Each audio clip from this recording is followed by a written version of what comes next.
episode 24 of the NORMLESS podcast. My name is Kate Austin. Now, when I stumbled across Pinch a Poo for the first time, I thought it was a dog wash or a variation of a breed of poodle or crossbreed of a poodle or something. And then, can you just briefly give the listeners a bit of an idea about what Pinch a Poo actually is? Yes, I've definitely heard it all over the years, that's for sure. And certainly a conversation opener, which is, I guess, the kind of the whole idea of, the name and being a bit cheeky and unapologetic and, very reflective of me. So it's always fun to have a conversation and tell people we, in fact, do not run around collecting dog poo. And we are doing something very different to that. But so Pinch a Poo is slang for pinch a shampoo. So the idea originated around the concept. We call it a modern day Robin Hood concept of people pinching the hotel toiletries. So included in the cost of your accommodation, definitely yours to take. Pinching that and then giving them back to us so that we can provide personal hygiene access to disadvantaged people around Australia. And so the development of Pinch a Poo stems right back to your childhood and your upbringing. So where did you grow up, Kate? I grew up in the eastern suburbs of Melbourne.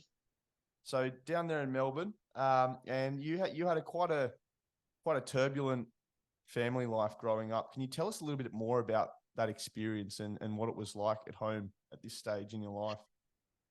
Yeah, I think it was a very different time where I didn't know really until I was sort of 14 or 15 what was happening in my house. We were, we didn't have so much exposure to the outside world as we do now. And, things are very differently for teenagers or kids of the same age. They can Google things in a heartbeat and work out whether or not their situation is normal. But I didn't know any different. And so I think living in a situation of control and no real relationship with my dad. I mean, he lived with us. My parents were married.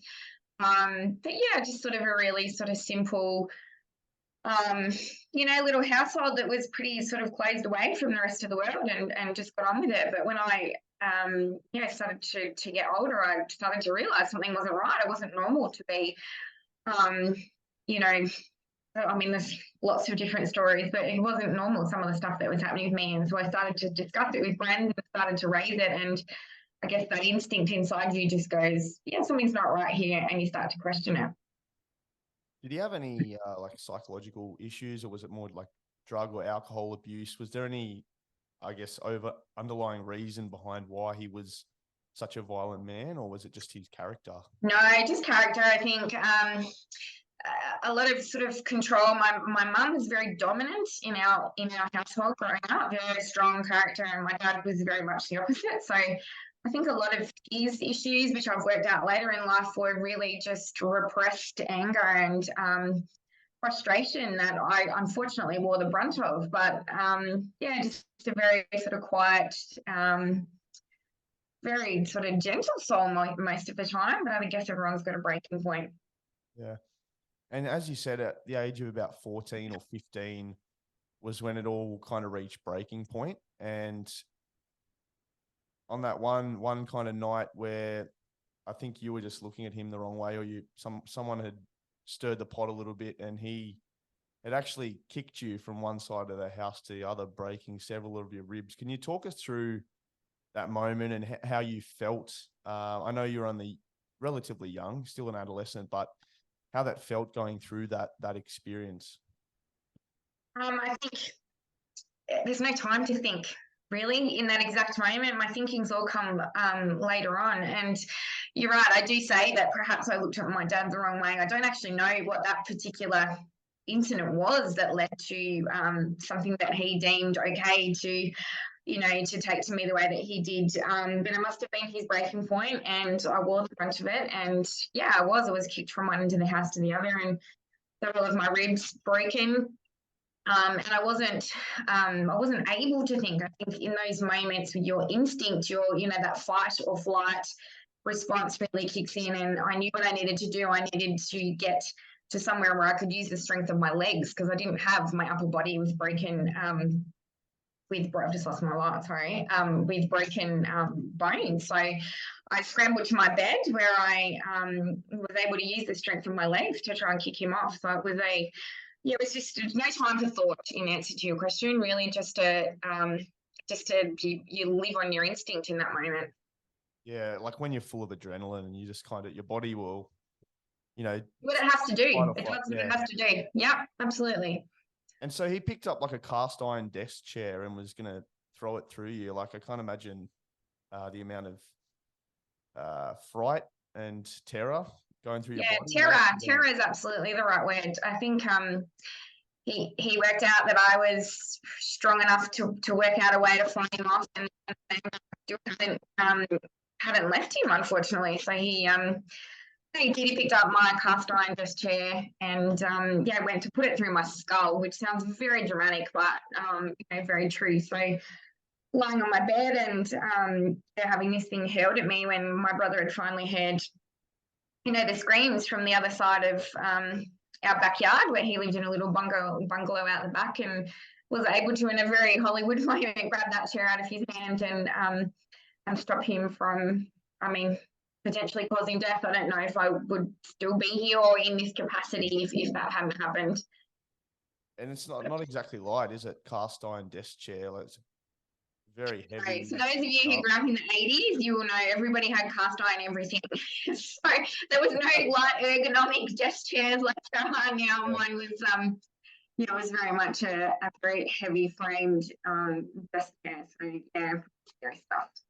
And so your brother came in and basically did he fight your dad off, or did he just He screamed so loud that he shocked my dad so much that he stopped and then was able to grab the chair out of his hand just before it hit my head. So the timing was impeccable. I'm a big believer in when your number's up, and mine wasn't up yet. So and that was enough to kind of break the moment and get him to disappear enough for me to scramble together and quickly try to think and then leave. So older brother, younger brother, was he? Younger brother, but much bigger. I do call him my teeny brother, and he's a lazy 6'5". So he's a big boy. And do you still have a relationship with your father? What kind of happened? No. That night I walked out of my house with just clothes on my back and my toothbrush, which is the poignant part of my story. That was anything that I could think to take in the heat of the moment, was something that I knew would make me feel very human, be able to reset, rethink, try to take steps forward, was my toothbrush. So all the things that I thought were very important to me as a teenager, it turns out they really weren't in the heat of the moment. So when I left, I kind of didn't really have a relationship following that. So I haven't seen them for a good 25 years now. So But that, as you said, that moment there where we were just talking about how you make those split-second decisions when you're full of adrenaline in the moment. And it was in that moment, as you say, that you packed all your clothes and funnily enough, you just grabbed your toothbrush. It's quite an amazing story that that little moment there led to Pinch a Poo. And then down the line, that has now become one of the biggest non-for-profits in Australia for personal hygiene and has helped over millions of people get access to the appropriate, not just dental care, but also, hygiene, shampoo, conditioner, to ensure that we can combat and overcome hygiene poverty. So it was a massive moment in time. I guess I didn't realize that. There was, I didn't know, but when people talk about, when Pinch a Poo was born, there was sort of those two poignant moments, and one of them was absolutely that moment that I grabbed my toothbrush. I didn't realize how truly significant that was going to be in my life, for sure.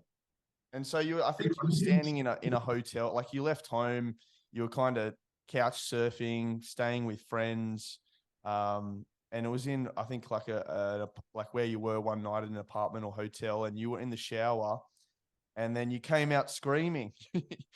You were naked. You run out of the shower and said, "This is." Sorry, everyone. Yeah. No, it was actually many years later. So I got through the rest of school to prove my point. I'm that kind of person. I love to kind of prove people wrong, and that I'm better than what they kind of had planned out for me. So I finished school and then lived 10 years of my life thinking that I was actually doing quite well and that I dealt with you know, a pretty sort of crappy childhood. And for anyone who's ever experienced PTSD, it just comes along on any given day and hits you like a train. And so it wasn't until 10 years later that I was hit by that freight train and went into a very unexplainable, really dark place where all of that came back up for me. I hadn't dealt with it.